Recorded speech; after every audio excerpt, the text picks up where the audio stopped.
Welcome back to Cradle. This is part 8. My microphone goes off now.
I found out what special quality those kids had.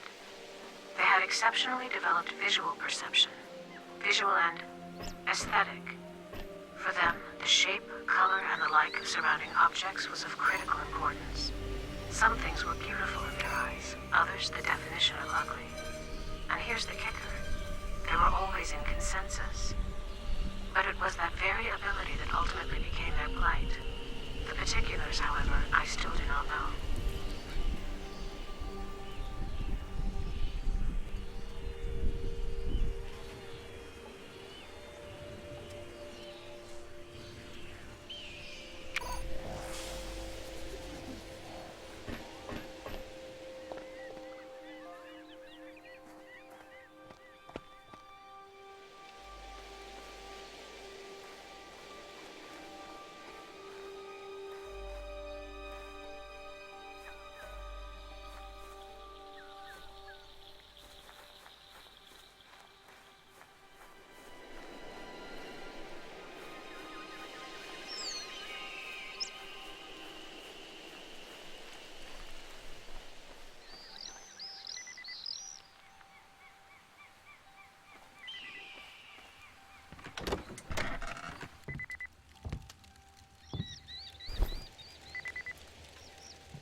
Did you bring the battery? Help me understand something. What? You mentioned original's right. What is that? That's a right to bear identity. When a new M body is activated during a transfer, Destroyed? Why? I'm not sure. Why? What would happen if they communicate? I can't be sure. Got it. Did you bring the battery? Here it is. Let's replace it. Go ahead. But you'll need to switch me off first. All right. Here come the shakes again. Well, no way around that. Yep. Shut me down. See you in a minute.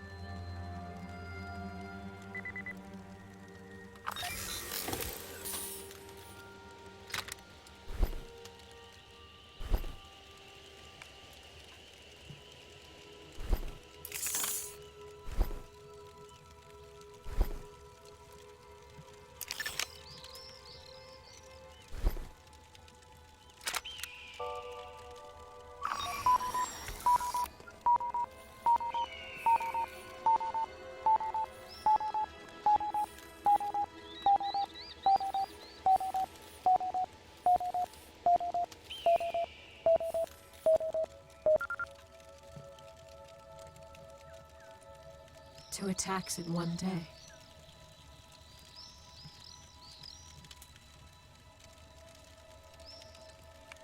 I'm breaking records. Congratulations. Thanks.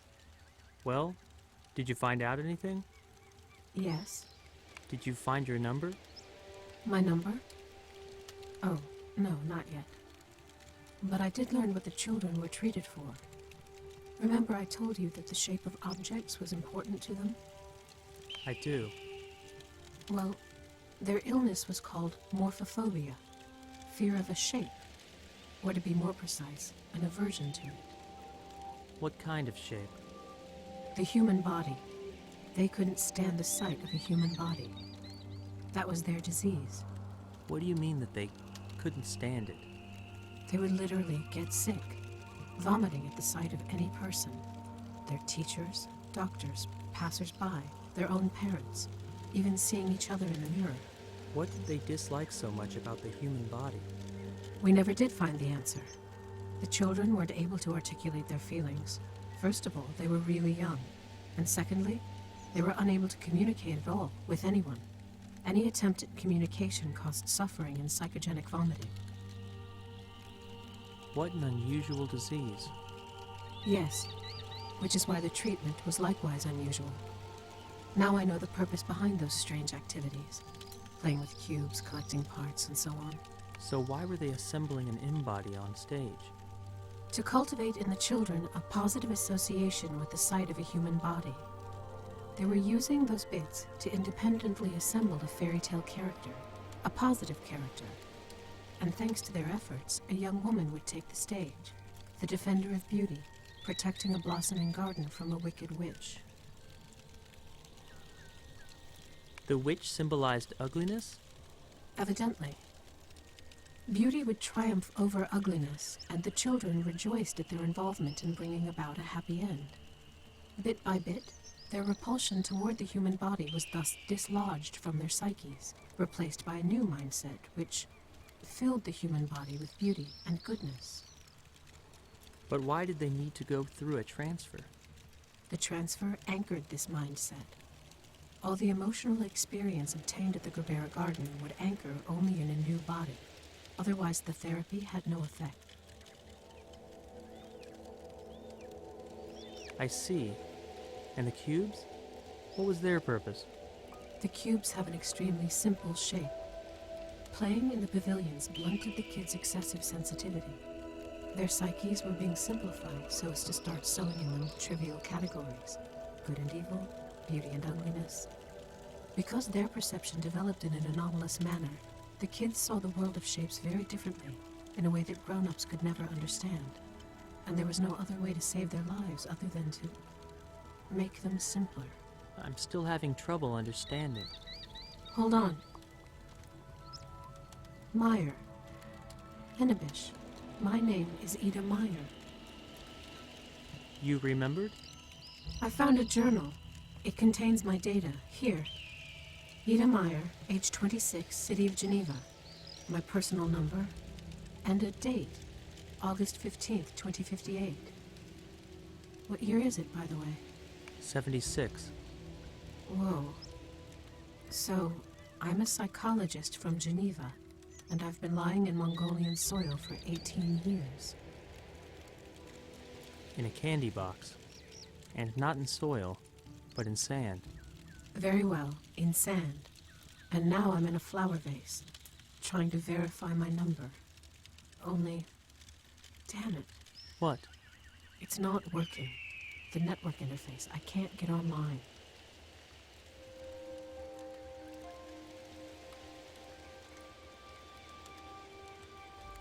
I guess the vase doesn't integrate with the web. Enibish, there's another network terminal underneath the TV. It's functional, only without power. If you can power it up, I'll be able to get online. Help me understand something. What? How did the kids react to seeing a mechanical body? The same way as an organic one. They puked. But then how did they interact with the staff? Their bouts of morphophobia were suppressed. The complex was equipped with these emitters. I don't know how they worked, but exposure to them enabled the kids to communicate with the staff as well as among themselves. Got it. Did you power up the terminal? Not yet.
I already read these.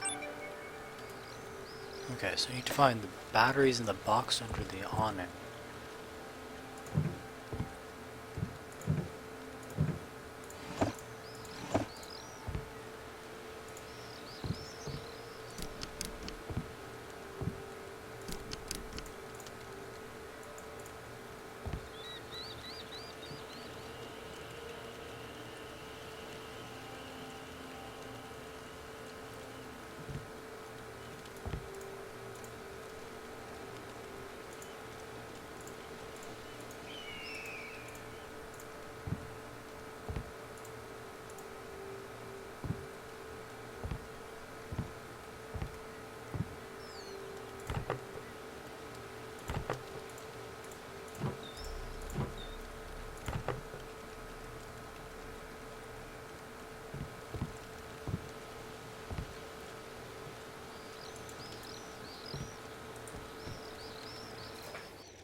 Did you power up the terminal?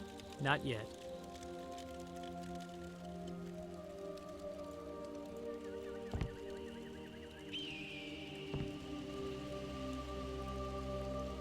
Where are the batteries?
Nope.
Did you power up the terminal?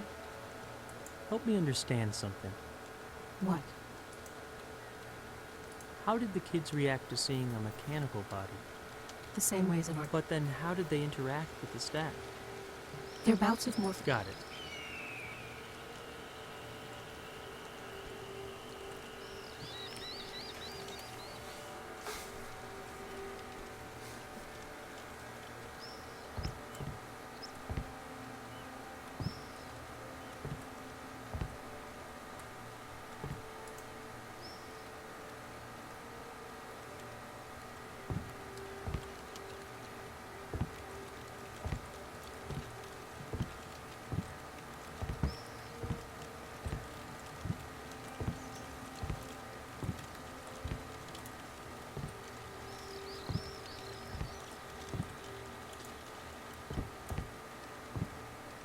Did you power up the terminal? Not yet.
We'll be back in a